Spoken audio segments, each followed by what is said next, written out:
자, 오늘 제가 설명해 드릴 내용은 만약에 내가 아직은 개인회생이나 파산을 어떻게 해야 할지 결정을 못한 상태라거나 이런 경우를 가정해서 설명을 드립니다. 뭐 여러 가지 이유가 있겠죠. 지난번에 면책받고 나서 5년이 안 됐기 때문에 다시 개인회생을 신청할 수 없는 기간에 있을 수도 있고, 또는 개인회생을 신청할 자격은 있지만 굳이 내가 개인회생까지 해서 뭔가를 할 만한 그런 삶의 의욕이 없는 상태에서 내려놓고 포기하신 분들도 계실 수도 있는 거고, 아니면 아직 신용회복이나 개인회생을 할까 말까 고민하시는 단계일 수도 있고, 여러 가지 이유가 있겠죠. 그래서 아무튼 신용불량으로 버티는 방법, 돈 안 갚고 버티는 방법, 여기에 대해서 설명을 한번 드리겠습니다. 자, 첫 번째로 직업에 대해서 설명을 드리면, 직업은 당연히 타인 명의로 해야죠. 여기서 4명이냐 2명이냐의 기준은 월급 받는 계좌도 타인 명의로 하시고, 그 사장님이 직원으로 등록해서 4대 보험 내잖아요. 그것도 타인 명의로 해야 되는 거죠. 만약에 채무자인 나 자신을 직원으로 등록해서 4대 보험을 납부하면 채권 출신 회사에서 귀신같이 알고 찾아옵니다. 뭐 고려신용정보 이런 데 있죠. 그런 데서 정보를 입수해서 만약에 내가 회사에서 받는 이 월급 채권 자체를 압류하게 되면 월급을 주는 사장님이 굉장히 불편해지는 것이고, 또는 월급을 받는다는 걸 단서로 내가 은행에 입금해 놓은 그 계좌, 예금 채권을 압류할 수도 있으니까 추적을 피하려면 아예 타인 명의로 해야죠. 가끔은 사무직을 안 해보신 분들이 돈만 현금으로 받으면 되는 거 아닙니까 해놓고, 돈을 주는 사장님 입장에서는 비용 처리를 해야 되니까 누구라도 직원으로 등록한다 이 말이죠. 이러면 아무 소용없고, 돈을 현금으로 받든지 형제 계좌로 받았으면 내가 4대 보험도 내 이름으로 들어가면 안 되죠. 자, 여기서 주의하실 것은 처음부터 형제 명의나 배우자 명의로 사업장을 차려서 내가 일을 하면, 이러면 법률적 문제가 생길 가능성이 좀 낮아요. 근데 내가 멀쩡하게 운영하는 식당을, 내가 멀쩡하게 운영하는 옷가게를 배우자나 형제한테 넘겨버리면 이때는 민사상 사회행위 취소 소송이 들어올 수 있거든요. 이건 주의해 주시고요. 그래서 결론, 타인 명의로 하되 내가 가지고 있는 것을 가족에게 주면 위험하다. 자, 두 번째가 사업장 점포입니다.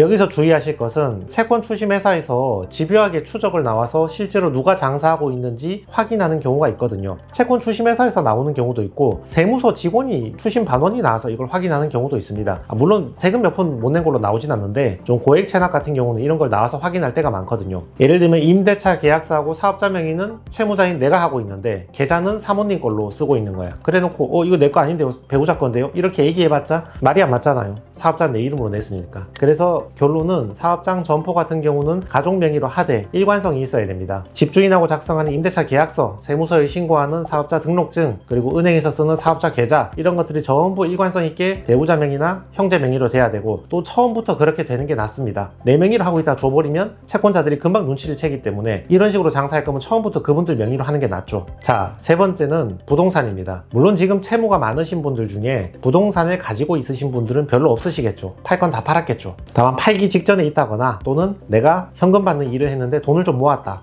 이런 경우를 대비해서 말씀을 드립니다. 부동산에서 주의하실 거는 일반 채권자가 가압류나 조치가 들어오기 전까지 팔 수 있다 그 말입니다. 내가 아파트든 상가든 뭐 2억짜리가 조그만 게 하나 있다 칩시다. 그러면 신한은행에서 담보대출 1억 5천을 받았잖아요. 그러면 내 돈 5천만 원 놓고 산 거잖아. 이 5천만 원의 가치는 지키고 싶은 거잖아요. 신한은행이야 원래 살 때부터 저당권을 잡고 있었으니까 이게 경매로 넘어가면 1억 5천을 자기가 제일 먼저 가져가는 거지만, 나머지 채권자들 또 있잖아요. 여기 담보를 설정해 주지 않은 저축은행, 캐피탈, 대부업체 친구 여러 명 있잖아요. 얘들도 여기에 경매를 신청할 수 있단 말이죠. 신한은행이 경매를 신청하는 건 저당권자로서 임의 경매를 하는 거고, 이 대부업체, 캐피탈 친구가 경매를 신청하는 거는 소송에서 승소한 다음에 집행권원에 의해서 하는 거니까 강제 경매라고 부르죠. 그러니까 신한은행이 1억 5천을 가져가는 건 어쩔 수 없는데, 얘들이 경매 신청이나 가압류나 이렇게 등기부상 막 지저분하게 권리 설정이 되기 그 전에 팔아야 돼. 얼마라도 건지고 싶다면요. 이 일반 채권자들이 가압류다 뭐다 처분을 해서 등기부에 기재가 돼버리면 그때부터는 팔기가 힘들단 말이야. 그럼 남아있는 5천만 원 그 가치도 10원도 건질 수가 없어요. 그러니까 내가 이 부동산에 대해서 얼마라도 건지고 싶다 생각을 했다면, 지금 계산기를 쳐봤는데 야, 이거 들어오는 월급 대비 나가는 생활비 이자 계산해보니까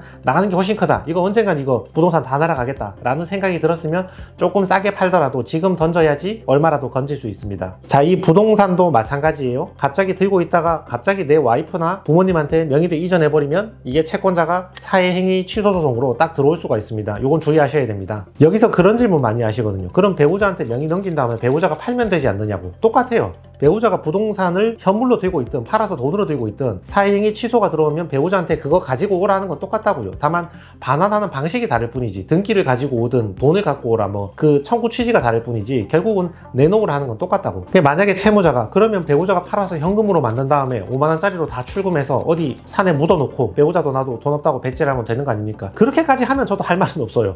있는 돈 가지고 현금으로 다 뽑아가지고 야산에 어디 묻어놓고 배째라면 그러면 안 뺏기겠지. 뭐 뺏을 방법은 없으니까. 그렇지만 그게 아니라 배우자는 적어도 정상적으로 살고 싶다면 그 집을 들고 있나 파나 사행위 취소가 들어오면 결론은 똑같다 이거죠. 그래서 부동산의 결론은 계산기 쳐보고 답이 없으면 저당권이 설정되지 않은 일반 채권자가 덤비기 전에 하루라도 빨리 내 손으로 처분하는 게 얼마라도 건질 수 있는 길이다. 네 번째, 은행 계좌요. 은행 계좌가 뺏어오기 제일 쉽습니다. 가압류를 하든 본압류를 하든 간에 우리 시중은행 10개 정도를 제3채무자로 기재해서 압류 신청을 넣거든요. 뭐 이런 용어는 아실 필요 없고, 아무튼 여러분이 쓰는 은행 그래봐야 시중에 있는 10개 은행에서 웬만하면 다 그 안에 거 쓰거든요. 국민, 신한, 하나, 우리 몇 개 없잖아요. 금방 다 찾아낸다고. 그러니까 은행 계좌는 안 써야지. 내 명의로 된 은행 계좌는 안 써야 되고, 그나마 지방에 가면 수협이나 농협, 축협 이런 거, 새마을금고 이런 거 보면 단위 지역으로 있잖아요. 그런 것들이 그나마 좀 늦게 찾아지긴 하는데, 근데 그런 것들도 하다 보면 발각될 가능성이 높으니까 은행 계좌는 아예 애초에 내 명의를 안 쓰는 게 낫다. 자, 결론은 배우자 계좌까지도 추적을 당하는 경우가 있으니까 제일 안전한 거는